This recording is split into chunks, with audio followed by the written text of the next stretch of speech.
What's up, horror fans? It is Danny And Charlotte. and Anchorpete. and we are here to talk about the new Scream movie, Scream.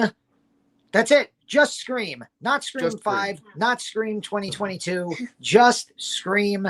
Happy John Carpenter's birthday. It is his 74th birthday. He has nothing to do with the Scream franchise, except maybe he does, as we'll get into in a little bit. Yes. There is a little reference to him in this film. I thought it was interesting, and he's my favorite, so had to shout out his birthday. So, Pete, you saw the movie last night. I did. Charlotte and I saw it Thursday night, and then I went back and saw it again Friday night because I wanted to, without taking notes in the movie theater, I wanted to take mental notes now, watching it for a second time. Right. So we're going to start first few minutes. We'll just give some, we'll talk about the movie, non-spoilers. And then when we do get into spoilers, we will give a big announcement so that those of you who want to talk spoilers, you can jump into the conversation. And then if not, you can run away, see the movie, and then come back and check out our review. Sounds great.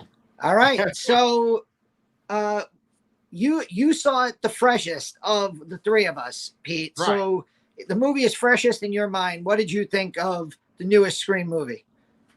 So the newest Scream movie made me ask this question, right? And the question is, how come Dr. Sleep is the only movie like this that has gotten this totally right?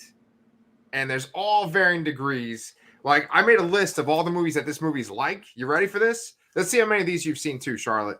Force Awakens, Jurassic World, Spider-Man No Way Home, Jumanji, Indiana Jones and the Kingdom of the Crystal Skull, Independence Day Resurgence, Matrix Resurrections, Creed, Ghostbusters Afterlife, and of course, Halloween, right? So these are all like what you call legacy sequels, right? Or in this movie, they call them requels, right? Yeah, I think the first time I heard the phrase legacy sequel, it might have been with you and Brian talking about on Comic Books Transformed in one of your reviews of something, and I was like, I never thought of that.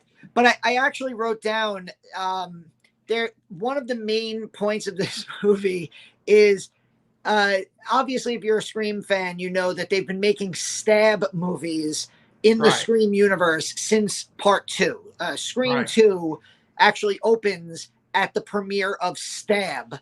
And so apparently in the Scream universe, I think it's very obvious that Rian Johnson directed Stab 8. Because they even go so far as to say it's directed by the Knives Out guy. And he added all this social commentary and all this woke stuff that people hated. He changed all the main characters. He changed all the motivations. He got rid of the legacy characters. And all I could think of is every argument for the people who hated Last Jedi. Yeah. That was everything. Like, oh, Luke doesn't care. He throws the lightsaber away. And, there's too much time spent on Canto Bite, and there's all this stuff. And I was just like, wow, they really just made Rian Johnson the director of Stab 8. Yeah, look, here's the thing. With these movies that I just listed, I never saw Creed. I've seen pretty much all the other ones. And I feel like their entertainment value varies very much, right? And one that I didn't throw on there was Blade Runner 2049. And I think that that's a really great one, too. I would put like Dr. Sleep, Blade Runner 2049 in its own category. And then the rest of these, I put them in another category. I mean, Spider-Man No Way Home is like its own thing. I feel like it doesn't really count. But in general, the idea behind these movies is like that for the most part, the characters that you loved from like 20-something years ago, they had their happy ending. But a lot of times, like they had this kind of miserable life afterwards. And then they get brought back to potentially get killed off again, or not killed off again, but like killed off in this new one, and that's so kind of maybe spoilers, maybe not. Well, I mean, like you saw Halloween 2018, the way like Jamie Lee Curtis comes back and she's the same Laurie Strode from the first movie, but now she's like, it's 40 years later. she's like angry, like Michael Myers ruined her life, and the movie's really about all these new characters who happen to be around her and Michael Myers, right? Yeah. We liked Halloween I 2018. did. Yeah, And the new one. well, you liked Halloween Kills. I didn't particularly love it. I'm still waiting for Evil to Die Tonight. No, dude, I actually really like Halloween 2018 too. Like I said, there's all different levels. It's really comes down to how well made the thing is, and if it's not so obvious that it's just this nostalgia cash grab. But a lot of these, so many of these are like, hey, the third act is here. Let's just repeat like all the things that happened in the first movie in the third act. Oh, and you mean Dr. Sleep is even an example of that too. Oh, Dr. Sleep, I think is the best example of the movies you described, because Flanagan was in a really hard position there of trying to make a sequel to both Stephen King's book, The Shining, and Stanley Kubrick's movie, The Shining. So it's really funny because, and we've talked about this ad nauseum. We've reviewed Dr. Sleep a whole bunch, but like if he would have done the ending from the book, which obviously, for those of you who've never read The Shining, the Overlook Hotel burns down at the end. And if he would have done the ending of Dr. Sleep, the book, with no Overlook, people would have screamed, "Oh, this isn't a sequel to The Shining. There's no Shining in it." But because he did a sequel to the movie, people criticized him for having too much fan service. You know, there is such a thing as too much fan service. Yes. And while I enjoyed it, Ghostbusters Afterlife, to me, that final act of Ghostbusters Afterlife was the literal definition of too much fan service. Right. And some people might say that this movie had too much of it too. I don't necessarily think that. I actually really enjoyed this movie. I haven't got that point out yet. But I was going to ask Charlotte, right? Because I think it's kind of cool you got your daughter on here. These movies are real interesting because they're made kind of for guys like you and me, right? That grew up with them. But then they're made for Charlotte too, where it's like, this is your generation now. Let me ask you this, Charlotte. For the new characters that were introduced in this movie, are they the kind of characters that if any of them survived, no spoilers, would you want to see them in a sequel too? Like any of the new people? There were a few characters I would like to see. Of the new people? Maybe. Wait, Mimi? Not Mimi, Mindy. Uh-oh! Spoilers! Wait. Character. Yeah, there's definitely. I think there's definitely a few characters that we'd like to see if Scream 6 comes around, which I'm sure there will be. This movie, I already saw. It apparently it did really well over the weekend. It opened on I think a 4-day weekend, because it opened Thursday night, and now tomorrow is Martin Luther King Day. So it's going to have a big 4-day opening weekend. And that's pretty much all you need anymore to get a sequel. Like, we had a good first weekend. We made our money back. Boom, let's go ahead. Yeah. But I mean, like with these movies, though, I feel like this year in 2021, and maybe even before, like last year too, there's so much lamp shading. Do either of you guys know what lamp shading is? I feel like I've heard that term, but I just finally figured out what gaslighting is, and now you're lamp shading. All right, so lamp shading, I'll make it nice and quick and easy. Lamp shading is basically like when you know something is wrong in a movie, but you make a joke about it to be like, hey, we know this is wrong.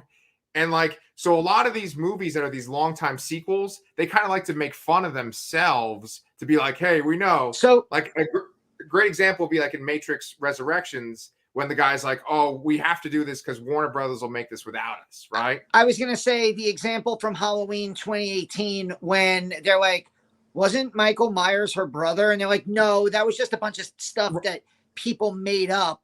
And I'm like, oh, okay. So they're like winking at the audience without really winking at the audience. See, like the thing is with Scream and with the Scream franchises, I feel like that's kind of what Scream is all about. You know, it's from the very beginning, it was Wes Craven winking at the genre. It was, pointing out the meta moments of the genre and then playing on our expectations to subvert them.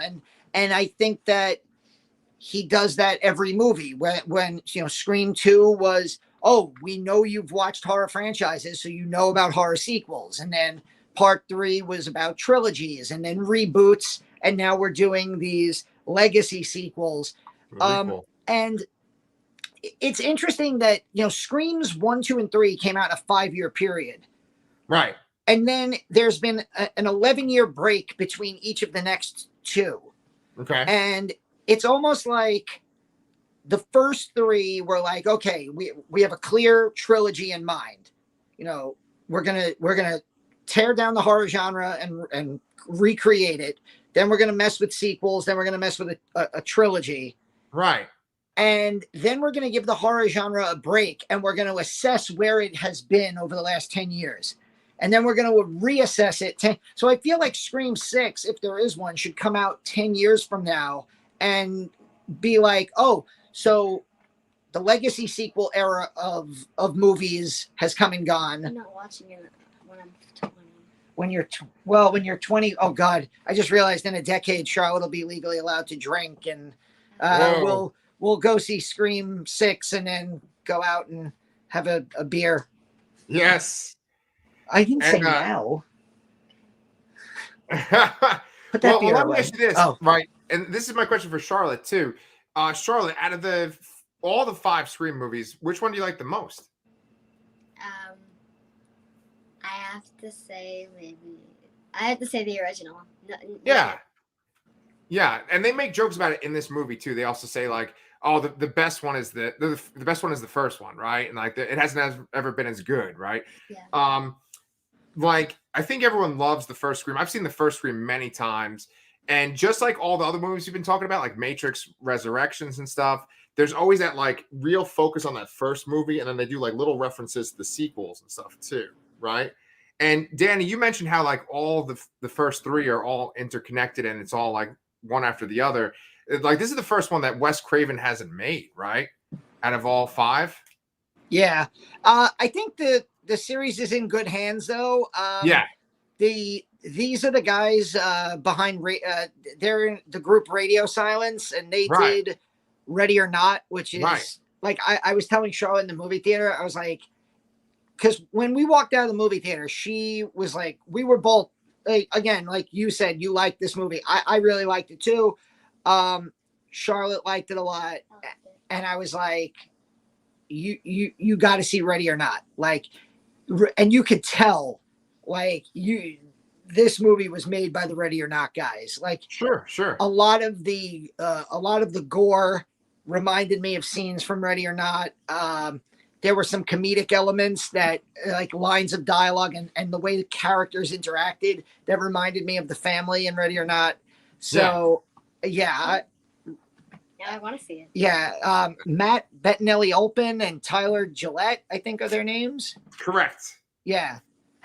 So and I'm really looking they did a segment on VHS too, right? They did a segment of that first VHS movie too, right? Yeah. They also, I think, did the movie Southbound, which was another anthology, and that was really good too. So they're building a pretty good resume. Yeah, I mean, here's the thing, man. It was like entertaining. I saw it with my wife Sherry. We both liked it. We both talked about it. It's just ultimately with all these movies, it's like, do they really need to be made? And is it worth it bringing it back? And I think with that being said, I think we should go into spoilers now and talk about, is it worth it? Because, so guys, spoilers ahead. I don't want to spoil it for our viewers. I don't want to spoil the movie for you. If you haven't seen Scream, turn this off and go away. But if you're still here, I got to talk about how fucking, excuse me, Charlotte, how Dewey died. Because that's the gut punch for me, man. Dewey die? Oh, yeah.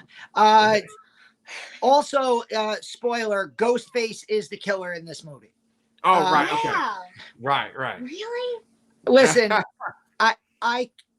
I can't cry for Dewey. If it were up to me, he would have died 4 movies ago. I still say, and I mean, out of the 3, we watched the whole franchise, and we watched parts 2, 3, and 4 over the last like week and a half to get ready for this. We posted our reviews, And You it was really so funny. annoying. For every movie, every single movie we watched, part 2, part 3, Let part me do 4. Go ahead. This is what I said before. Every single movie. It happened 3 and 4. I was both like, I think it's Dewey. Oh, Yeah. I think He's the it's killer. Dewey. She was convinced Dewey was the killer in every movie. Right. And It would have been a great twist. I think I think you're in right. part 2, instead they should have basically flipped the roles of Dewey and Randy. They should have had Dewey get killed, and they should have had Randy get attacked and then like miraculously get wheeled out on the stretcher at the end of the movie. Yeah. And I think the conceit in bringing back Jamie Kennedy in that video in Scream 3 was like Wes Craven going, yeah, I heard you fans. I know everybody's upset that we killed Randy. So here, we'll give you a little snippet of him in this movie. Yeah. So when Dewey finally died, I was kind of like, oh, okay, it's over now. I didn't want him to die, but out of the 3, I was okay with him dying. But then when he died, I was just like, wow, that hurt. Yeah. Look, I kind of feel the same way too. Like, he still makes us ridiculous. with all these movies, right? Like, so here's spoilers for a couple other movies, but like Last Jedi spoiler, like Luke Skywalker comes back, he dies. Force Awakens spoiler, Han Solo comes back, he dies. And in these movies, a lot of times it's like these main characters that we loved, they had like a real shitty life after we saw them have this happy ending. And then they come back because essentially it's like, oh, the movie's back. The same thing that you faced 20 years ago is back. And then they get killed. And with this, I kind of write off that maybe Dewey did have a good life. Maybe he did have a happy ending for a while until he and Gale split up. But I just don't like that trope of like, you liked these characters, you fell in love with them, they played by the rules of the previous movies and they lived. And now we're just bringing them back so that we can kill them off. Like, they didn't kill off, spoilers, they didn't kill off Sydney or Gale. And I'm fine with that. But like, it's just, they always bring them back and then they kill them. And it's like, why are you doing this? You're just bringing them back so we can be excited to see them in a trailer. And then you just kill them so that we can bond to the new people. Well, it's like, that was another thing that like when Charlotte and I saw it Thursday night and we did our spoiler-free review in the car, I said, it's not really a spoiler, but the big 3, Dewey, Sydney, and Gale, they're prominently in all the marketing of this. This is not their movie. They're barely in this movie at all. I think Sydney doesn't even show up until about 45 minutes in. Well, and then, she makes a cameo and then shows up like 45 minutes. Yeah, she picks up the phone. You see her. You're like, oh, it's Sydney, and then like that's it. She just disappears. Gale kind of comes back in. And doesn't really have much of a part in this other than doing the exact same thing that we've seen her do in every movie, which again goes to your point. I feel like the more I talk about this movie, the more I'm going to come across as like a nitpicky guy who has a ton of issues with it. But I did enjoy the movie. I saw it twice. I did enjoy it. I do think it's one of the better sequels in the franchise. But I do have a bunch of little like things that irk me, as I do with like every movie. I just want to make it clear that I actually do enjoy this movie before like I take a few nitpicks to task, Though there were like really funny scenes that we were both like cracking up in. Oh well, there were a few things that we picked up on at the exact same time and like looked at each other and lost it. Can I say Well, do you want to get into like we already said spoilers, so like you want to like the we don't have to like summarize the plot, but we can definitely like talk about like story points. Definitely. So the main 2 characters in the movie are Tara and Sam. Sarah. Oh, Sam and Tara. Yeah. Yeah, and when we find out who Sam is or who she's related to, right. Her and I, like, we had this amazing moment in the movie theater where we were like, she's like, I'm Sam Carpenter. And we looked at each other and we were like, oh, Carpenter? And then it like all at once, it came together and I went, she's Billy Loomis's daughter. her name is Sam Loomis. Sam And then she goes, and we both went, Sam Loomis. It was like, Yeah. No wonder it's your birthday. it was so funny the way like it just like dominoes in our brains at the exact same time in the middle of the movie theater. Sure. And that scene, and it was like there's a character named Wes, and I was like, oh, that's nice. Okay. Like yeah. Because they even have like, because he dies, so we're in spoilers. He dies, and they even have like a 4 Wes in the movie as like a party. That's his reunion, right? And at the very end, they show a 4 Wes, right, when the movie's over too. I was going to ask you guys, how quickly did you kind of figure out at least who one of the killers was? Oh. Go ahead. Oh. Yeah, go ahead, Charlotte. It was so obvious. Okay. It was. Can I say it? Please, yeah. It was so obvious. It was Amber.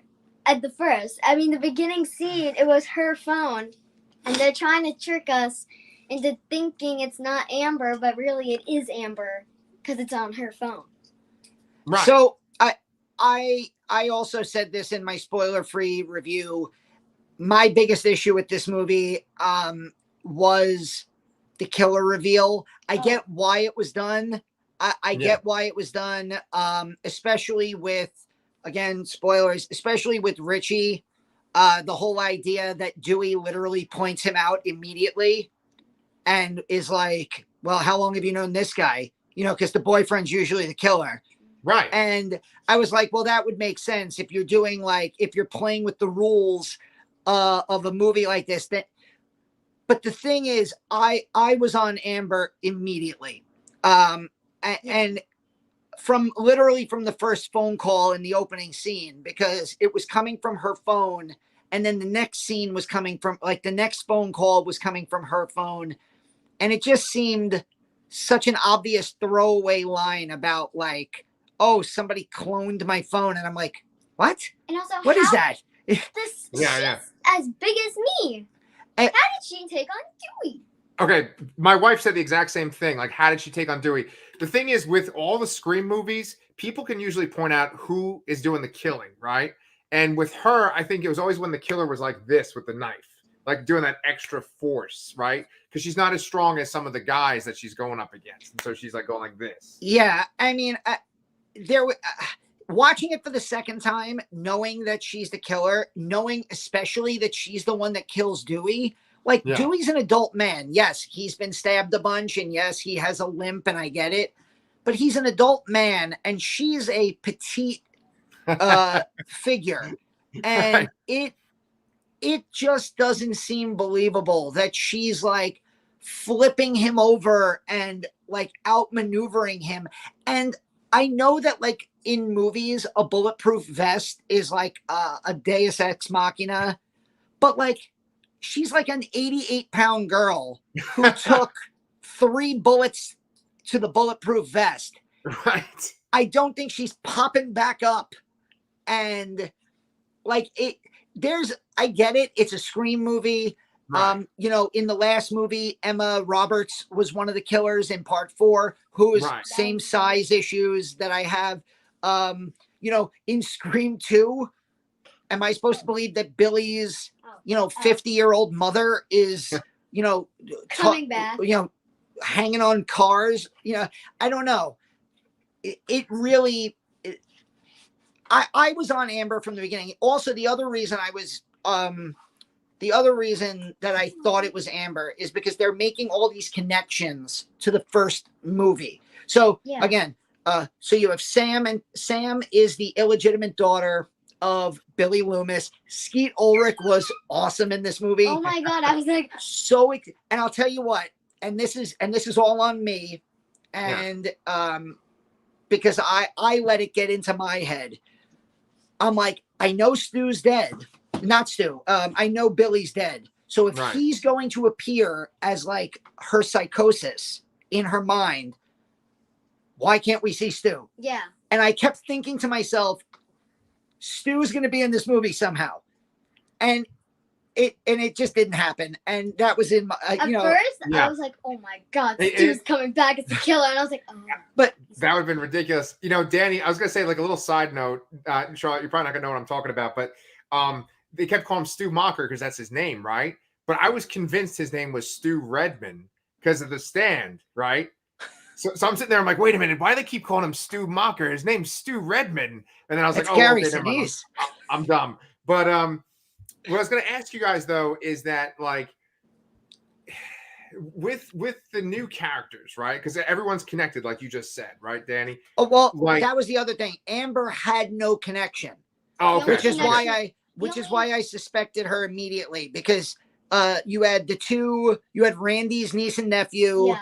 You had Wes, whose mom was Deputy Judy, Who was in the 4th movie. which also doesn't make any sense because that movie was 10 years ago. And 10 years ago, Deputy Judy was shamelessly hitting on Dewey the whole movie. Yeah. And there was no hint that she had like a 5-year-old kid or Right. a 7 or 8-year-old kid running around. Right, right. I know he could be off screen, but that was a little weird how she's now Yeah. like mom of the year to a Right. teenager. Am I going to get sushi? Yeah. Yeah. So you have all Oh these my god. connectors to the original. Wait, Amber Right. had nothing. So Can I I was just- like, go ahead. Can I just say Wait, something okay, but about I had a Wes? question for you Oh. because Danny, you've seen it twice, and maybe Charlotte, you might remember too. But like, what about the girlfriend of Randy's nephew? Like, Oh, did she have yeah. any connection? The girl with the pink hair. Was she just basically like to be a red herring, to be just kind of like, oh, it's probably her? She felt like the character who was literally only there to Amuse the fans. to be a red herring, the way that the annoying boyfriend was in part 4. Yeah, I kind of remember part 4. So Emma Roberts had like a boyfriend who cheated on her, and he kept just showing up and like at awkward times, like right after the killer was there. Oh my Oh, god. okay. And you're like, it was so obvious that they were setting him up to be everybody's a suspect, you know. Right.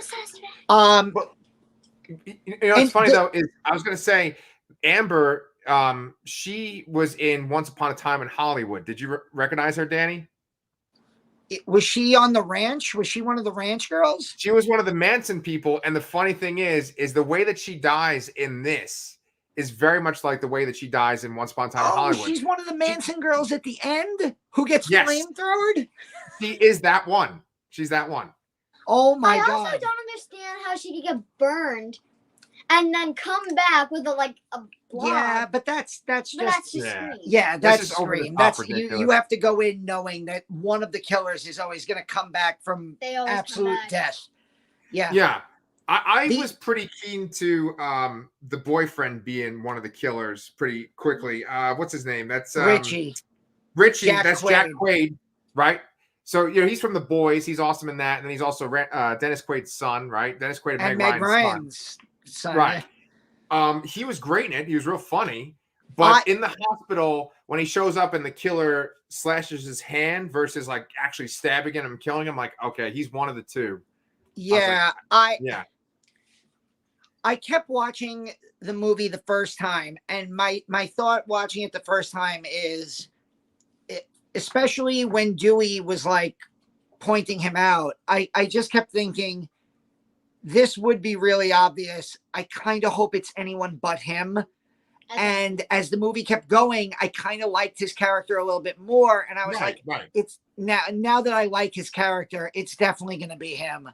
Right. And he does have one of my favorite lines in the whole movie. We were hysterically laughing at the You end. can say the first part. I want to say the second. Yeah, Go ahead. when Nev Campbell, Sydney, is walking around shooting the gun in the house, and she shoots him through the door, and she's like, I told everybody to come out. He's like, you're shooting everyone. And then Ghostface attacks, and he goes, holy shit. It's Ghostface.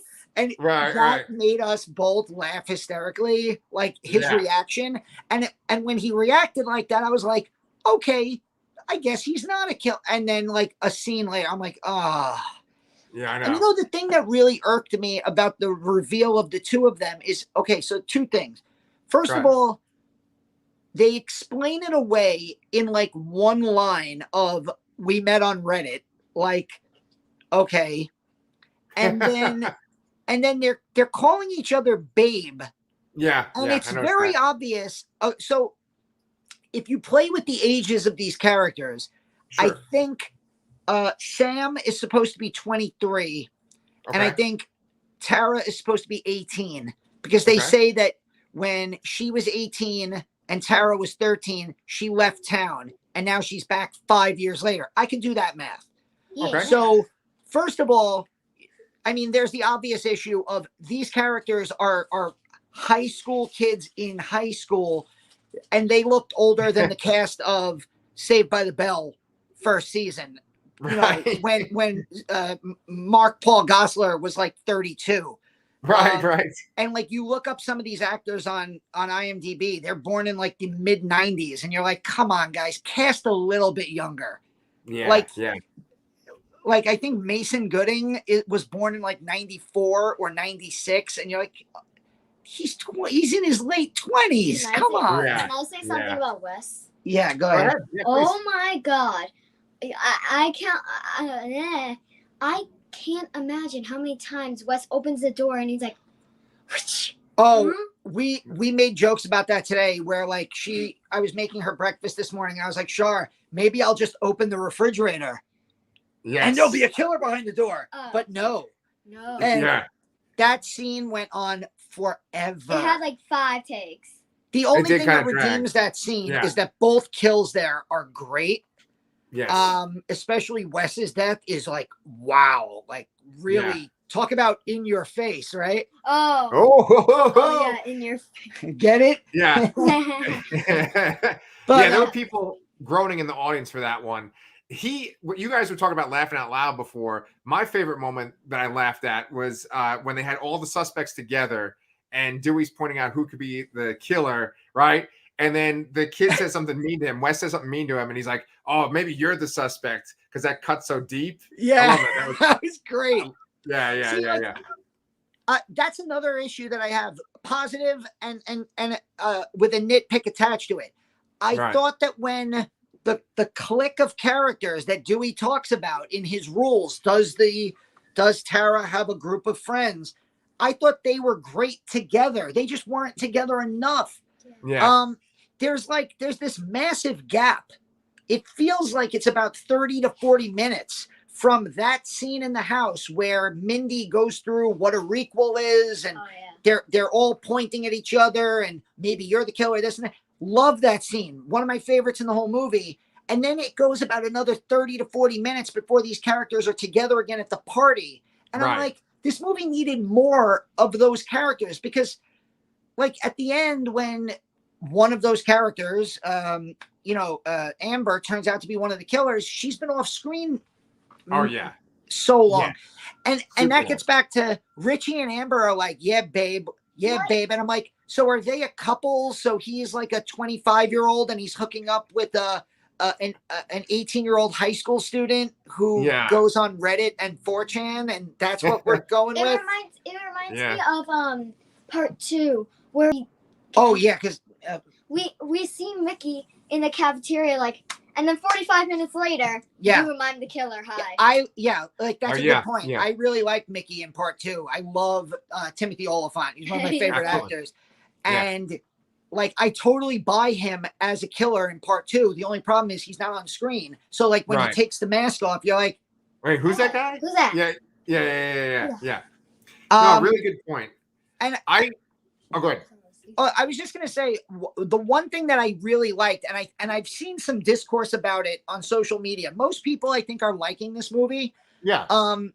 But a lot of people have like said they don't like the ending, and they don't like all the overly expository stuff about like the requel and this and that. But I'm like, okay, first of all, it's a screen movie. Second of all, I actually kind of, and maybe this is sad, but the idea that like toxic fandom will lead people to become killers in order to protect the movies and the legacies, like how many times have you, me, and Chris talked about the phrase "you're killing my childhood," Right.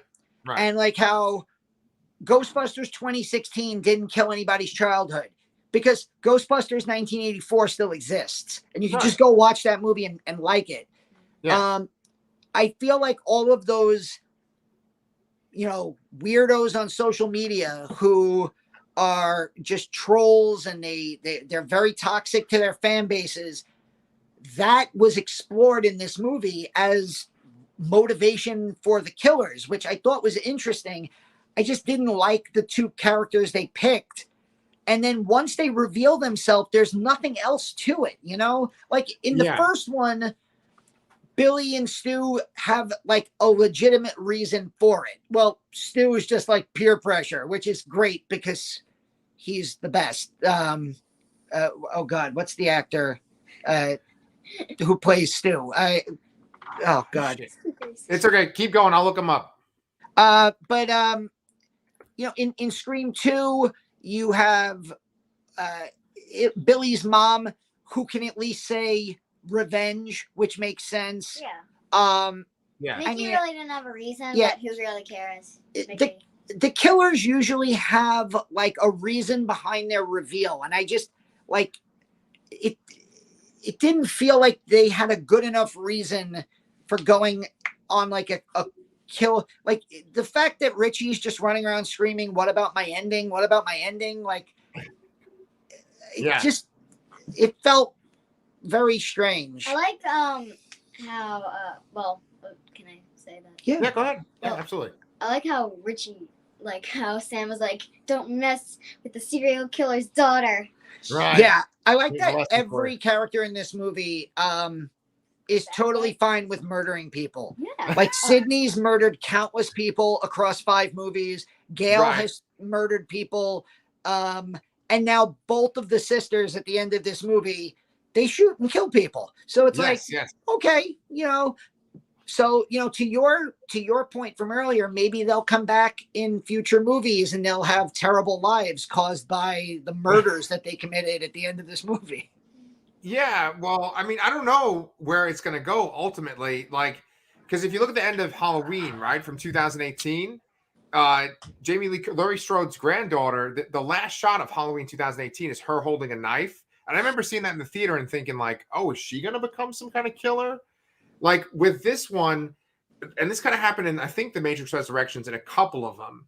There's a couple of these movies now where like the bad guys that we've known for so long kind of team up with the good guys, or they become good guys themselves. And that's what happens with the main character in this movie, right? Like Billy Loomis's daughter is now a good guy. And it's like she's a stone cold killer like Billy Loomis, but she's a good guy. And you could go 2 different ways in the sequel. Like she could become a killer and it could be obvious that she's the killer in the next one, or she could be the Sydney of the franchise if they make it into a trilogy. Yeah.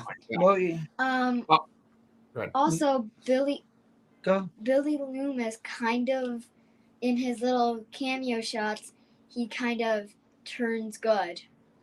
Well, he's still a serial killer, but he's trying to get his daughter Samantha to kill. He doesn't. Yeah. He's kind of like he doesn't care who she kills. Right. Like it is weird that he's kind of like you would think he would be like kill Sydney. Right. Which was a little weird. I'll tell you the only way I honestly think this franchise can go, because I feel that like if they're going to make another one, they're not going to wait another 11 years. It's not in Wes Craven's hands anymore for obvious reasons. Yeah. And if these guys from Radio Silence want to make like their own trilogy or whatever, I just question, because the whole conceit again with the franchise is there's always something to comment about. So in this movie, it's requels, legacy sequels. Right. If you make another one in 2 years, what are you commenting on? You're commenting on sequels to legacy movies? But honestly, that would be the case. And the thing is, I don't think they make sequels to these legacy movies yet, besides, I think, Halloween Kills and then the new Star Wars movies, right? Like otherwise, there's also like Jurassic World and then Jurassic World Fallen Kingdom or whatever the second one is, right? Yeah. So they could do a commentary on that. But the problem is that all these movies kind of diminish in quality. Some people hate The Last Jedi, some people love it, but I think everyone can agree that like Rise of Skywalker is pretty shitty, right? And with that face, I could kind of tell. But what I was going to say was, I think one of my ultimate problems I had with this was once you revealed who the killers were, I was like, oh, well, there goes all the steam. There goes all the tension. Like, I was pretty sure that Gail and Sydney were not going to die then at that point. I was pretty sure that all the characters would live because essentially it's followed the same formula that's followed for every single Scream movie once you get to that third act. You reveal the killers, they do their whole plan, they monologue, then they die in some kind of funny way, right? And I didn't want that. I wanted to kind of be like, well, we're going to switch it up and someone's going to die now, or like they're not going to monologue and they're just going to kill people. Like I wanted, by killing Dewey, that was like, okay, we're switching it up. Dewey always lives by the end, but Dewey's dead now. So we're switching up. Another thing they did to switch it up was the person in the very beginning of the movie didn't die either, right? Yeah. Tara, right? So like I was wondering about that, if that was, so once the movie's going, I started to wonder if that was intentional or not.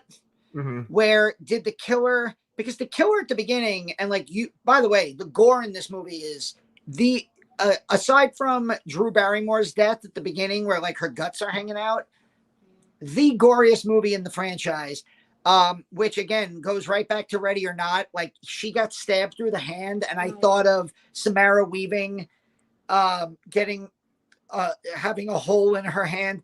You know, I thought of Mike Flanagan and how bad he hates hands. He does. Maybe the Radio Silence guys took that from Flanagan. There's, you know, that's definitely your daughter. Channel's dedicated to hating hands. So right. But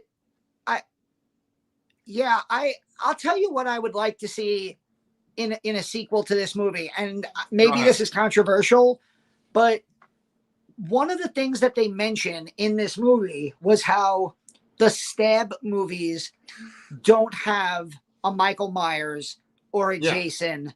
They just have, it's always random killers and dressed as Ghostface.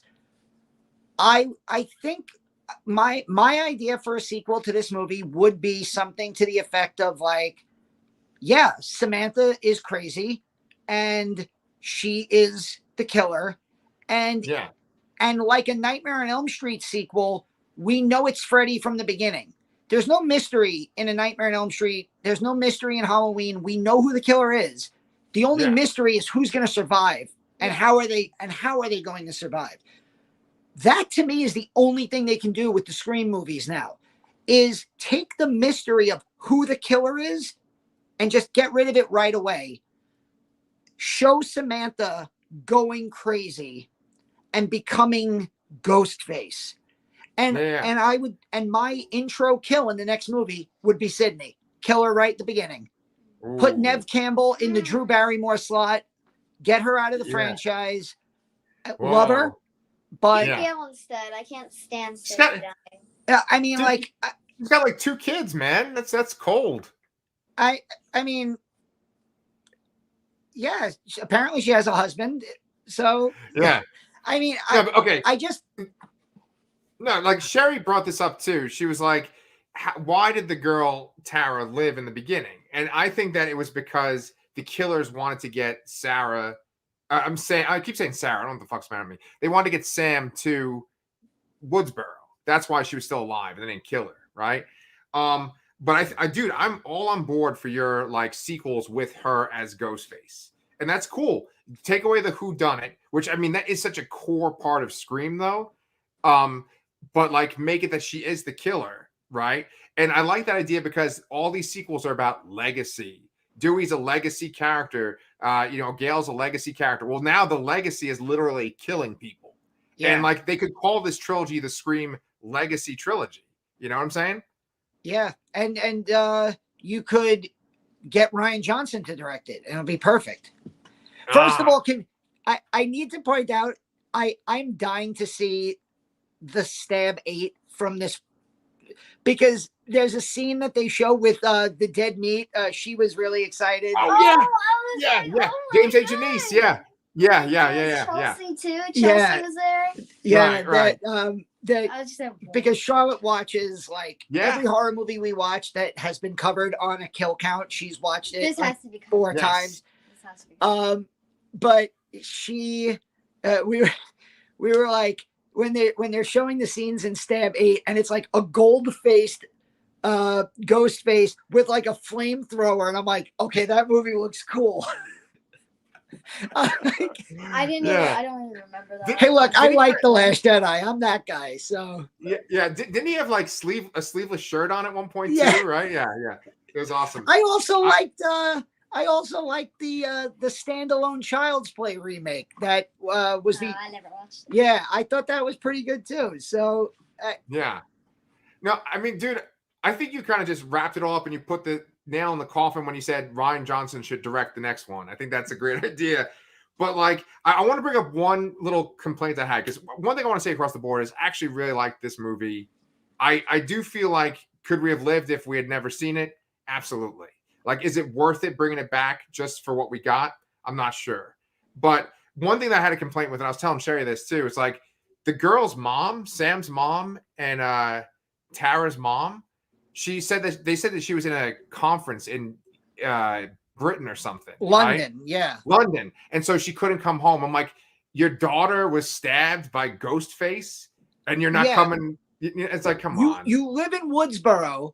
Right. Your daughter gets attacked by Ghostface. Right. And is like barely alive. And you're like, I think I'll finish this conference. Yes.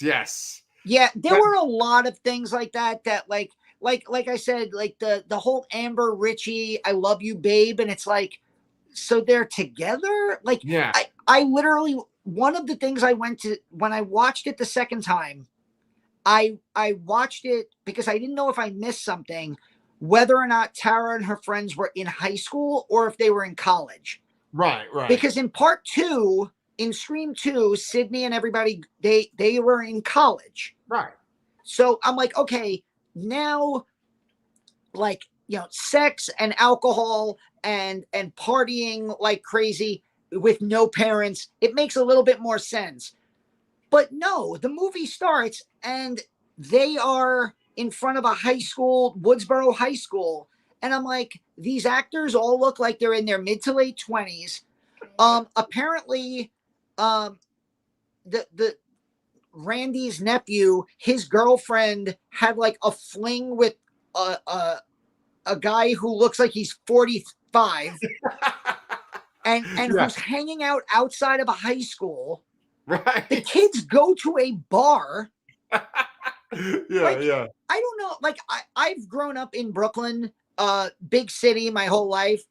Yeah. I don't know how small town America is where like high school kids go to bars and have parentless house parties with beer and like this just wasn't a part of my high school upbringing. Like I don't really get it. Like, and it makes me want to continue living in the city as I have children of my own. Like, yeah, please. Yeah. Charlotte, don't be like the kids in this movie, man. But like, no, I understand. There's a lot in this movie where it's kind of like, oh, don't worry about that. Like, just brush that aside. Let's keep going forward. Oh, here's Nev Campbell. It's like just kind of like, don't pay attention to that. And I know somebody will criticize like my criticisms for saying, well, Nev Campbell was 25 when she did the first Scream movie and she was in high school. And I'm like, yeah, but I was 14 back then. Like I was 14 in 1996. I wasn't thinking about those things. I wasn't thinking, well, these characters look too old. Now I'm like, I'm going to be 40 in 3 months. I'm like, now I can notice that. Yes. I'm okay with being 40. Yes. I swear. But all right. So, well, let me ask you this as we kind of like wrap this up, right? You guys have seen now all 5 Scream movies. Can you rank them for me? Yes. Okay. Yeah, you go first. Okay. 1, 5, 2, 4, 3. I'm sorry. I like 2 better than 4. Okay, so you say number 1 is your favorite, right? Yes. So 1, 5. Say it one more time for me. 1, 5. 1, 5, 2, 4, 3. Okay. I dig that ranking. Okay. Danny, what about you, man? So I walked out of it Thursday night and I said this was probably my favorite of the sequels. Mm-hmm. After watching it for a second time and thinking about it, I don't want to cop out because I think 2, 4, and 5. Let's put it this way. I think 1 is obviously the best. It's one of the best horror movies ever made. Just like put it number 1. And I think 3 is obviously the worst. especially Yes. for me. Oh yeah. Right. Parts 5, 2, and 4 are really, really close for me. Okay. I'm probably gonna go 1.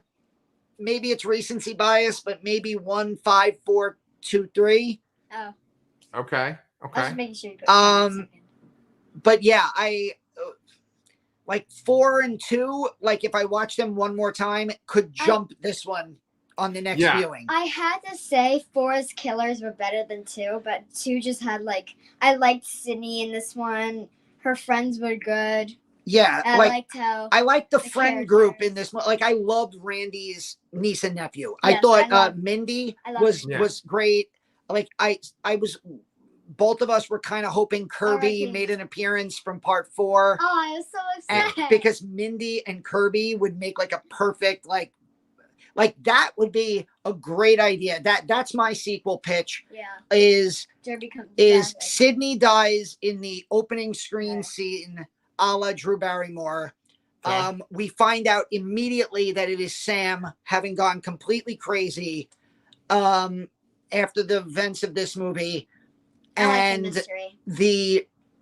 the group, the legacy characters that are going after the killer are Mindy and a returning Hayden Panettiere, Kirby from part 4, who, if you go back and watch part 4, her body was not dead. No, she was still moving. She was still moving. When after she was stabbed, she was still moving, and like she can kind of show up as like a grizzled James and Dead Meat said that Wes Craven didn't know if she was going to be dead like or not. apparently like Wes Craven kind of left it intentionally vague about whether or not she died. Sure. And then like the thing is like I paid attention at the end and they're like Emma Roberts was the sole survivor. And I'm like, oh, okay. But then I'm like, no, she wasn't, because Sydney was still alive at the end. So that news reporter just got everything wrong. So I'm like, okay. Yeah. But that's my sequel pitch. What's your ranking? All right. You guys might get a little mad at me, but my ranking's a little off from yours. I would say number 1 is my favorite. Then I have a real soft spot in my heart for 2. And I think that if you watch 2 pretty much up to the 3rd act, like once you reveal the killers, that's where it kind of goes off the rails. But 2 is pretty solid for me. It's still got Randy in it. Then 4. So 1, 2, 4, 5, 3. That's I'm I'm not, mad like at I you. said, it's funny. I think 2's opening kill scene, I like parts of it, but I also don't like parts of it. Right. I agree. And I think exactly what you said. The killer reveal of part 2 takes a lot of the steam out of what was up to that moment a really good sequel. Right. There's some good gore in that movie. How dare you though put 5 at 4? I mean, there's the surprise of Randy being killed, which is a great moment because of how shocking it is. Great moment. Because of how shocking it is. I mean, like we're still talking about it 20 something years later because it affected us. A tear came under my eye. Yeah, I like 2. I really like 2 and 4. This is why Scream is a great franchise. I think because like part 3 is not a good movie, but it's not an offensive movie. It's not a movie that's like it's an easy watch. It makes you kind of roll your eyes. Parker Posey is hilarious in that movie, and I wish she would have lived. Right. I agree. But it's definitely the least of the franchise. I mean, and in reality, it could have been the end of the franchise. Like everything you said about like this movie not needing to exist. Same thing could have been said about 4. Part 3, just like I looked at the character when he took off. Roman took off his mask. Roman Bridger, director. Yeah, he took off his mask, and I was like, "Dad, who is that?" Oh, yeah. Oh, that guy. Yeah, he's also from Party of 5. Yeah, yeah. I mean, I don't know. It sounds like you guys are huge fans of the franchise, and also sounds like everybody here, me included, liked Scream 2022. Yeah, it sounds like we nitpicked a lot of it, but I think there is a lot that can be nitpicked, but at the same time, it doesn't take away from the overall strength of the movie. I think it has really good kills. I think it has I think it's legitimately funny at times. Yeah. I think the commentary aspect, like the Scream-based commentary about horror movies and the state of movies in general, was really good. It just, look, I think this is what always happens in a movie series like this. The killers were perfect in part 1, and in every movie since then, they've just never gotten the right killer or pair of killers that could even touch the original. Yeah. Like, it's so far removed. Jill was surprising because, one, it was Sydney's cousin, and Sydney's the star of this series. We got a comment too. Matt Hicks says his ranking is 1, 2, 5, 4, 3. I think that this is what there are very few people. Thanks, Matt. I've seen a few people on Twitter who are like, they stan Scream 3, and more power to them. But I think most of the time you see 1, 3, and then 5, 4, and 2 are just in the middle, and it just. The reason why 4 is number 4 in the list is because it is blaming too much people. There was the Trevor guy. Oh, the boyfriend. Yeah, it has too many red herrings. And okay. Was it part 3 with the Adelina girl? Oh, what was her name? Adelina. Angelina. Angelina. Emily Mortimer in part 3. She's like, and then gets killed. I'm just like, oh my god. And then also I just remember Jenny McCarthy being in part 3. Yeah, and Emily Mortimer before she became like a big time actress, and Jay and Silent Bob. Oh my god. Yeah, that's ridiculous. Carrie Fisher's cameo is really good in part 3. I gotta watch it again, man. Yeah. Carrie Fisher's like, yeah, I look just like her, I know, but that other girl slept with George Lucas. Oh, so she's right. Like okay, I remember that. Yeah, right. Her cameo worked. Jay and Silent Bob's did not, and I was a huge Jay and Silent Bob fan, and I was just like, oh boy. I like how Randy's sister came back in this. Yeah, that was me too. I like that too. I agree with you, Charlotte. Oh, by the way, Randy's sister is our age, Pete. Heather Matazzaro. She was born the year we were born. Oh boy. And her kids in the movie are like 12 years younger than her. So that's a little freaky. Yeah. So like they needed to cast younger, but I that said, I like the cast in this movie for the most part. Yes, and one last thing I want to do is a shout out to what's her face that played Mindy. Jasmine Savoy Brown, because she's on my show that I love, Yellow Jackets. She's one of the survivors. So Matt Hicks, if it could change every time you watch them, it's a solid franchise. 100%. I totally agree with Matt's comment there. The next time we watch this franchise through, I'll probably say 1, 2, 4, 5, 2, 3. It's going to switch every time. Like I had to coin flip between 4 and 2 before this movie. So now it's just an extra coin flip. In the car when we were making our 2-minute review, I said 5, 1, 2, 4, 3. And then immediately while I was at my grandma's house, I was like, Dad, I had an emergency. I was like, Dad, it's 1, 5, 2, 4, 3. Yeah. She texted me like out of nowhere.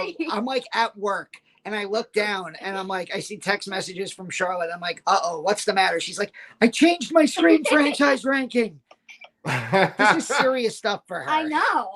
Oh, I'm sure. Yeah. Well, she's being raised the right way. That's for sure. Yeah. Cool. Well, guys, it's been a real pleasure talking to y'all tonight. And if you guys are watching the show for the very first time, please like and subscribe. We can always use some more people in our discussion. Matt, if you haven't subscribed already, come join us. We like having you with us. We are big horror fans here on the Lastercast. And Danny and Charlotte pump out videos constantly for this channel. So if you are digging them, I definitely recommend subscribing. But Danny, we got to talk about our plans for next month.